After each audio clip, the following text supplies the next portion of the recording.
Atomic Kitten star Liz McClarnon talking for the first time about her less than easy journey to motherhood. Liz met husband Peter on a dating app 4 years ago, and it was love at first swipe.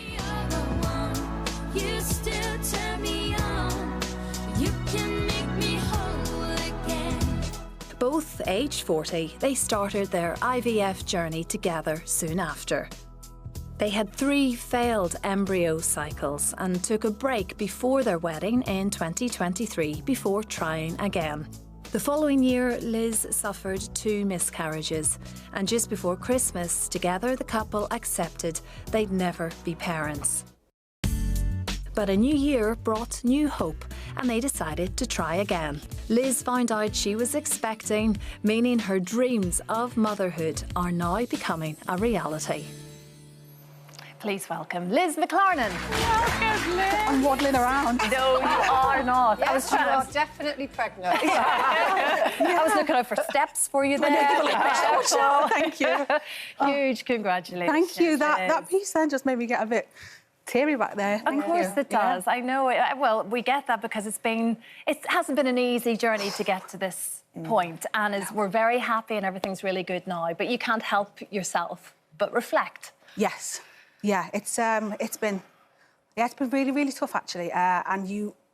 It's really strange because I speak about it, but then hearing you talk about it just then, like it was like in the third person. It was completely separate to me. Yeah. It made me upset because it was almost like someone else. Whereas I think when you deal with it yourself, you're just sort of like, OK, let's carry on, let's do this. But yeah. Oh my goodness. But you did want to put it out there, and you have spoken about your IVF journey and indeed how difficult it was to get to this point. And you were actually very careful because you don't want that to define you. That's not who you are, but it is part of who you are at the moment. And actually, it'll have resonated with so many other couples, Liz, as we know on the show here. Yeah, I think when I said I didn't want it to define me, what I meant was because I was so obsessed with my own journey, and like even when I'd have conversations with my friends, that's all I could talk about. And I knew that I was being that person, and I didn't want to not bore them because, you know, they loved me and I understand and they were great, but I just didn't want to be the burden all the time. You know, like maybe they would stop calling, things like that. But that didn't happen. And I just wanted to tell them good news. And we finally had good news to tell. So tell us a little bit about the story leading up to that, because I know that you were quite keen to have a child. At one point you were thinking about adoption because you didn't have a partner.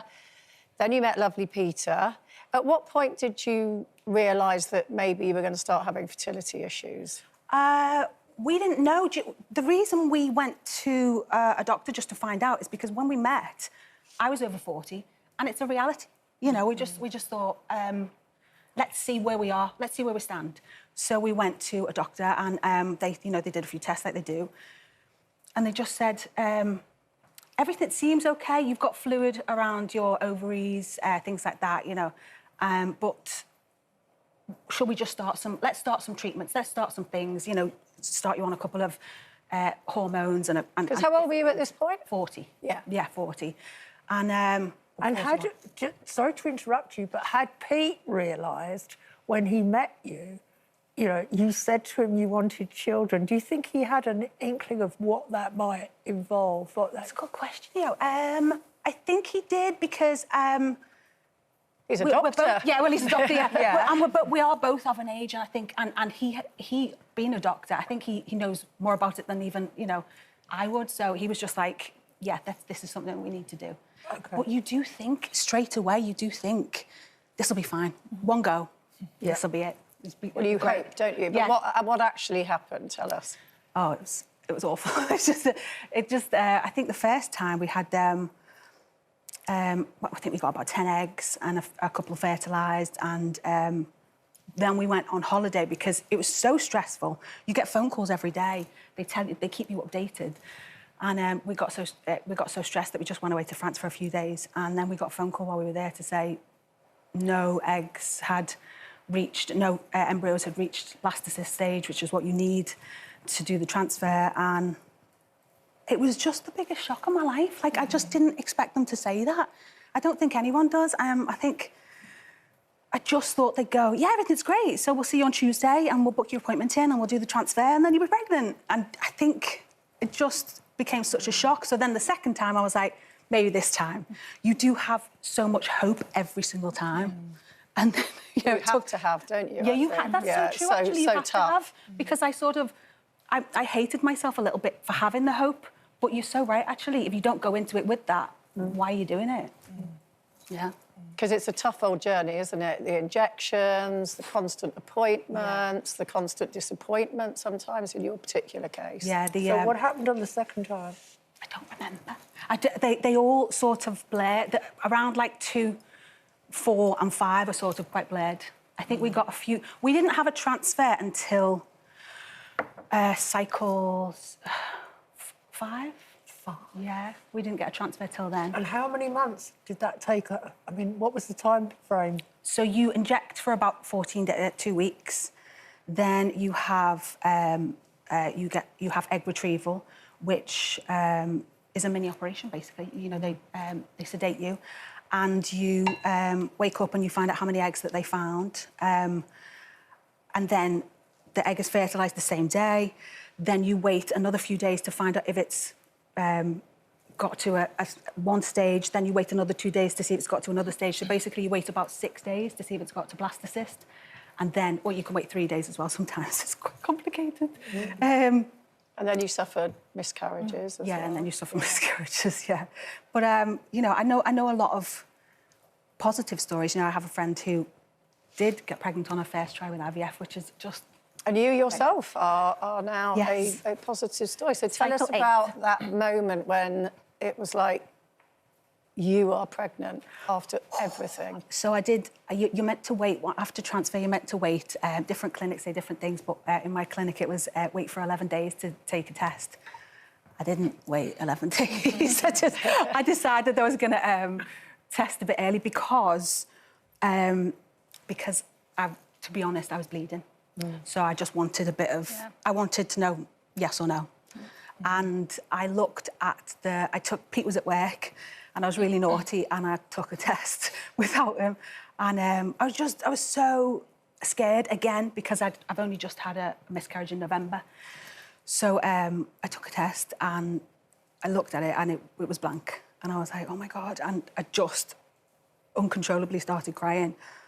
I turned around to wash my hands and the test was on the side of the bath. And I turned around and then there was a faint line. And I just like went, oh my God, everything was amazing. I mean, I was still super scared, like I'm still super scared now. But, of course, but it's just, it was a good thing, it was a good thing. Where are you now? What stage are you at? I am just around 5 months. Yeah. Just around 5 months. We know what we're having, if you'd like to know. Yeah. We're having a boy. So we thought it might be a girl, actually, but I don't know. We just thought it might be a girl, but it's the pink was the hint. I know. I do. When I put this on, I was like, that does look like it. Yeah, but no, yeah, we're having a boy. So lots of names go around in my head and getting really excited buying. It's starting to feel real now, you see. Oh, it's because starting as to you feel say, so it's real. the hope that gives you the worry, isn't it? You can't help yourself but feel that way. But now it's starting to feel like actually, yeah. I'm still very scared, but I'm so excited that the fear gets dissipates slowly. Can I ask you what the National Health refer to women like you? You're 44. You're pregnant with your first child. What's the terminology? I am a geriatric mother. Trust me, it's a lot lower than that. Yeah, well, actually, be like, when my about 30 something. When my mum gave birth to me, she was 27, and she was in a geriatric ward for mothers. So so it just gets older as time goes on, I guess. So maybe it'll be older than that after this. For anyone watching that might have been going through a similar situation to what you've been through, what advice would you give them? Oh wow, I don't think I would presume to ever give anybody advice because I think it's such a it is so hard that I think it would be really sort of high-handed to try and give anyone. I personally wouldn't do that. But I would just say, for me, God, I know the hope is the worst bit, but it's also the best bit. Yeah. Just finding that energy which you've done, and it's just such wonderful news. Thank Little you. boy, congratulations. Thank Liz. you so Honestly, much. we're Thank all you. so happy for you today. Thank you so much. Take care of yourself. Take it easy. Yes. Send our love to Pete. Will do. Thank you. Ladies and gentlemen, Liz McClarnon.